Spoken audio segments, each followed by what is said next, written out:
Sky नन्ही बहादुर किता एक खूबसूरत और रोशन सुबह को जागी। फूलों की वादी में ताज़ा खुशबू फैली हुई थी और सुनहरी धूप ने सब्ज पहाड़ियों को चमका दिया था। परिंदे चहचहा रहे थे और हल्की ठंडी हुआ दरख्तों की शाखों को आहिस्ता आहिस्ता झुला रही थी। आज एक खास दिन था, इसे तितलियों का जादुई क्रिस्टल ढूंढना था जो वादी को हमेशा खूबसूरत और किमला रखता था। अपनी गुलाबी जैकेट पहने स्काई खुशी से दम हिलाते हुए चल पड़े। वो रास्ते में इधर अलिफादेर देख रही थी कि अचानक एक नरम सी सरगोशी सुनाई दी। वो रुकी, कान खड़े किए और आवाज की समत ध्यान दिया। ये एक नन्ही गुलहरी थी जो एक शाख पर बैठी मुस्कुरा रही थी। कहाँ जा रही हो? स्काई, गुलहरी ने पूछा। मैं तितलियों का जादुई क्रिस्टल ढूंढने निकली हूँ। क्या तुमने इसे कहीं देखा है? स्काई ने पुरजोश अंदाज में जवाब दिया। गुलहरी ने सोचा और बोली, नहीं, लेकिन पुराने अक्लमंद उल्लू से पूछो, वो शायद तुम्हारी मदद कर सके। स्काई ने गुलहरी का शुक्रिया अदा किया और खुशी खुशी अपनी मुहिम जारी रखी। जल्द ही वो एक बड़े दरख्त के नीचे पहुंची जहां पुराना उल्लू अपनी आंखें बंद किए आराम कर रहा था। मुआफ कीजिएगा जनाब उल्लू, क्या आपने तितलियों का जादुई क्रिस्टल देखा है? स्काई ने एहतराम से पूछा।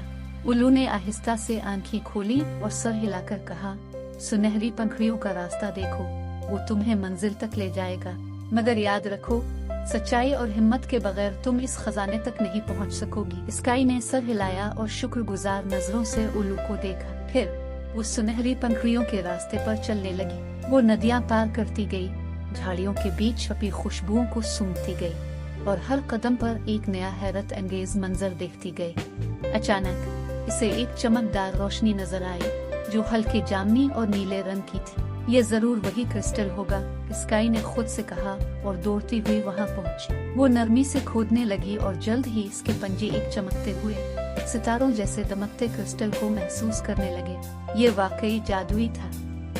इसने खुशी से दम हिलाई और क्रिस्टल को एहतियात से उठाकर वादी के बीचों बीच ले गए। जैसे ही इसने इसे कदीम पत्थर पर रखा, अचानक पूरे इलाके में रोशनी फैल गई। फूल और ज्यादा खिलने लगे, रंग बिरंगी तितलियां आसमान में नाचने लगी और हवा में खुशबू मजीद तेज हो गई। वादी में जिंदगी भरपूर अंदाज में लूट आई थी। मैंने कर दिखाया, स्काई ने खुशी से भौंकते हुए कहा। गुलहरी, उल्लू और दीगर जानवर भी जमा हो गए।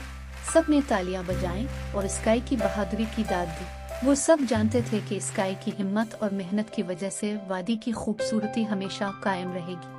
रात के वक्त स्काई एक नरम घास पर लेटी चमकते आसमान को देख रही थी। वो जानती थी कि हर कामयाबी एक नए सफर की शुरुआत होती है और वो हमेशा नई मुहिम्मात के लिए तैयार रहेगी।